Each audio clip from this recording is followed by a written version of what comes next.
All right, guys, let's talk about making money as a working artist in the French Quarter. I can only address it from, that standpoint because that's where I work and sell and showcase my art. Now, the first thing you have to come to terms with as an artist, trying to turn my air conditioner on, as an artist, a professional selling artist, is what type of art you want to sell and what type of artist do you want to be. Do you want to be a part-time artist, full-time? Let's just talk part-time first. Part-time is easy. You basically just you practicing. You know what I mean? You like. In fact, I would almost say part-time is even more preferred because it gives you an idea to flirt with the idea of being a full-time artist with the same luxury of selling your work and getting a feel for the customers, your customer base, and shaping the type of business model for what you're trying to sell, because every type of art has a business model behind it. For fine art, you got a certain clientele. For souvenirs, there's a certain clientele. But in both of those, you're going to have folks that's going to always ask you for commissions, and it's up to you personally to decide what type of prices you want. The most important thing is never to price yourself out of business, because a lot of artists can actually do that, and that's actually the most easiest thing to do as an artist selling. So when you're selling art, just know there's 5 types of art you're going to sell to make money. And this video only matters if you're in business to make money. That's it. If you're an artist who just paints to pass time, then ignore it. But from somebody that makes a living from this, it goes like this. You have souvenirs, piece of art, work of art, fine art, custom piece. Souvenirs, piece of art, work of art, fine art, custom piece. A piece of art is basically, you'll hear somebody say, it's basically how they refer to what you do. I'm looking for a piece of art for my house. It's all in the vocabulary of the customer. Anything can be considered a piece of art, but mainly just, something two-dimensional they can feel. Nothing digital, like a poster, or something like that. Now you have this fucking traffic is ignorant. Now also you have what did I say? Souvenir, piece of art, work of art, fine art. So a souvenir is mainly for travel destinations. If you're an artist who sells artwork that's associated with a landmark, associated with a certain vacation destination, like when you go to the beach, you'll see guys selling beach artwork, and they'll write, Miami in the skyline. So that way when you get back home, you can say, I bought this souvenir from some guy in Miami, or the Colosseum in Russia. In Rome, or just anything like that. You basically just selling like little souvenirs. Okay, that's indicative of the area that you're in. It's a souvenir. Now, a work of art is self-explanatory. There's certain souvenirs or certain pieces of art that when you paint them, they completely transcend the souvenir category, and they automatically jump because of the price and the amount of work into the work of art category. It's a work of art. There's no longer a souvenir. You don't put so much time into it, you can't really charge a souvenir price for a work of art. Now, fine art is basically self-explanatory as well. You got your Mona Lisas, your oil-based paintings, your really, expensive pieces, some that actually have appraisal value, where they can become estate pieces and stuff like that, and the artist himself has a following and a grown reputation in the art industry.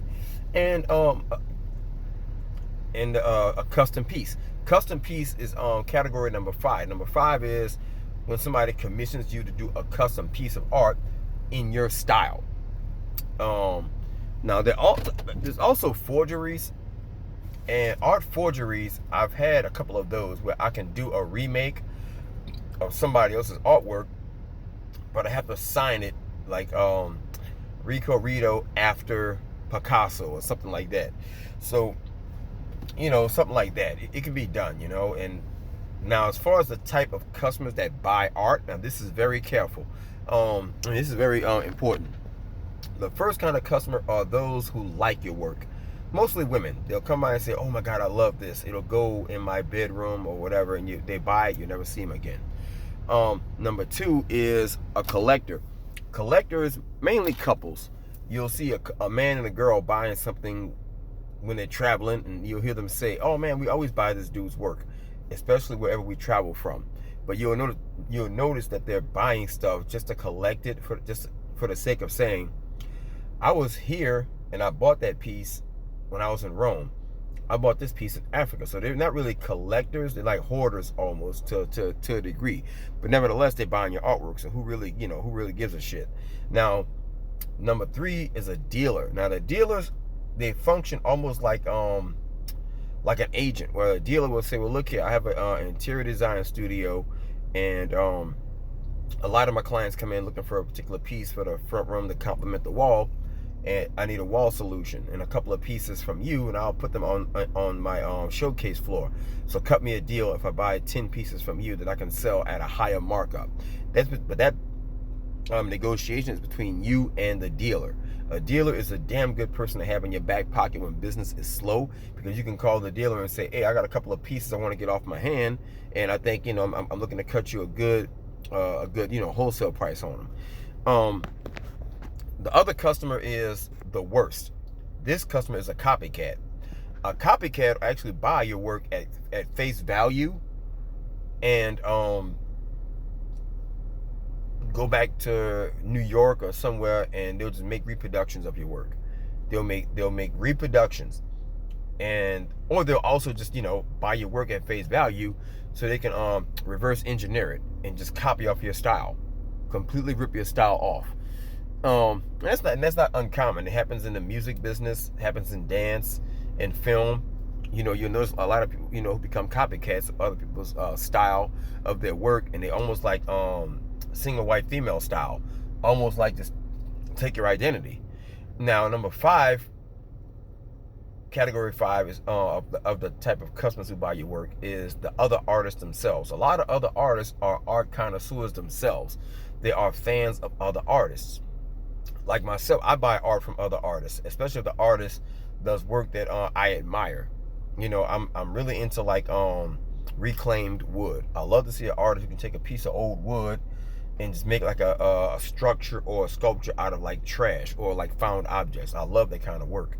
I'm a big fan of that. I'm a big fan of vibrant, colorful, reclaimed objects. Or even if somebody was to find a piece of driftwood and paint a piece of art on some driftwood, it's a one-of-a-kind piece. So it can't be recreated, because once you find a piece of wood or you find some reclaimed objects, it's one of a kind, and it's a unique piece. So I hope that helps you guys out and give you some idea of what to do when you want to be an artist. Just more importantly, like I said, find a good venue for your artwork. And I personally bring money. You ain't got to do this, but I understand business. So I talk to other artists that's in the line of work that matches the line of art that you like, and they'll give you an idea of the ebb and flow of the business. What's the busy days, the slow days. Even do a couple of festivals and a couple of art shows, a couple of county fairs or whatever. Pay the little booth rental and see if that works for you. And it'll give you an idea if your work has value and marketability. Hit like, share, and subscribe, guys. Holla back.